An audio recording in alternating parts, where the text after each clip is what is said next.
আলিপুরদুয়ার জেলার ফালাকাটা ব্লকের দেওগাঁও গ্রাম পঞ্চায়েতের দক্ষিণ দেওগাঁও এলাকার বাড়ি বাড়ি গিয়ে আগামী 22শে জানুয়ারি অযোধ্যা রাম মন্দিরে যাবার জন্য অক্ষত চাল ও আমন্ত্রণ পত্র দিয়ে এলেন ফালাকাটার বিধায়ক দীপক বর্মন।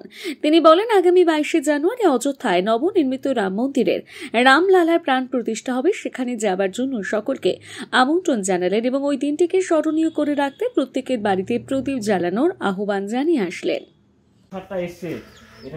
এটা আমাদের ওখান থেকে পূজিত চাল, এটা হলো রাম মন্দিরের ছবি। আগামী 22 তারিখ এই রাম মন্দিরের উদ্বোধন হবে। তো সেই দিন আমরা সবাই সমগ্র ভারতবর্ষ এবং পৃথিবীর সমস্ত হিন্দুরা নিজেদের বাড়িতে 5টা করে প্রদীপ আমরা জ্বালাবো। আপনার বাড়িতেও প্রদীপ জ্বালাবেন। আর একই সঙ্গে একবার রাম মন্দির আমাদের এই তীর্থস্থানটা দেখতে আসবেন। হ্যাঁ, ভালো থাকবেন। আসি।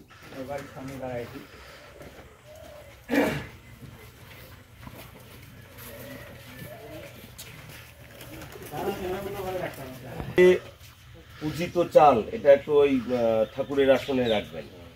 এটা হলো রাম মন্দিরের ছবি, যে রাম মন্দিরটা হচ্ছে। ঠিক আছে, ধরেন আপনিও আসেন, ধরেন একটু। আগামী 22শে জানুয়ারি এই মন্দিরের উদ্বোধন হবে এবং রামলালার মানে রামের যে ছোট বয়সের যে রূপ, সেটার উপর প্রাণ প্রতিষ্ঠা হবে। আমরা তো জানি আমরা ঠাকুরের প্রাণ প্রতিষ্ঠা করি। তো সেই দিন আমরা সমগ্র হিন্দু সমাজ প্রত্যেকটি বাড়িতে কমসে কম 5টা করে প্রদীপ জ্বালাবো। আমরা যেমন দীপাবলিতে জ্বালাই, তেমনি আমরা সেদিনও জ্বালাবো। সেদিন উৎসব পালন করব। আর এলাকার মন্দিরে আমাদের অনুষ্ঠান হবে, সেই অনুষ্ঠানে আসবেন এবং এটা 12টা থেকে 2টোর মধ্যে এই অনুষ্ঠানটা হবে, টিভিতে দেখাবে, সেটা দেখবেন। আর একবার এই রাম মন্দির তীর্থক্ষেত্র দর্শনে আসবেন। ভালো থাকবেন, সুস্থ থাকবেন।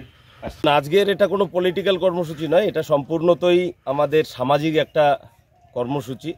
আমরা জানি যে আগামী 22শে জানুয়ারি অযোধ্যায় রামলালার মন্দির যেখানে প্রতিষ্ঠিত হচ্ছে, সেখানে রামলালার মন্দিরের দ্বারোদ্ঘাটন হবে। তার চেয়েও বড় কথা, সেদিন রামলালার প্রাণ প্রতিষ্ঠা হবে। সেই উপলক্ষে সমগ্র সমাজের আর্থিক আনুকূল্যে সেই মন্দির তৈরি হচ্ছে। আমরা এর আগে সকলের কাছ থেকে অর্থ সংগ্রহ করেছিলাম। এবারে আমরা আসলাম তাদের আমন্ত্রণ জানাতে যে আগামী 22শে জানুয়ারি যেদিন রাম মন্দিরের উদ্বোধন হবে, রামলালার প্রাণ প্রতিষ্ঠা হবে, সেদিন প্রত্যেক হিন্দু বাড়িতে অন্তত পক্ষে 5টি করে প্রদীপ আমরা জ্বালাবো সেটিকে উদ্দেশ্য করে। এবং একই সঙ্গে পাড়ার মন্দিরে আমরা সেদিন অনুষ্ঠান করব, সেখানে সকলের আমন্ত্রণ রইল। একই সঙ্গে প্রত্যেকের কাছে আমরা আগ্রহ করলাম অন্তত পক্ষে একবার যেন এই রাম জন্মভূমি তীর্থক্ষেত্রে আমরা সবাই যেতে পারি।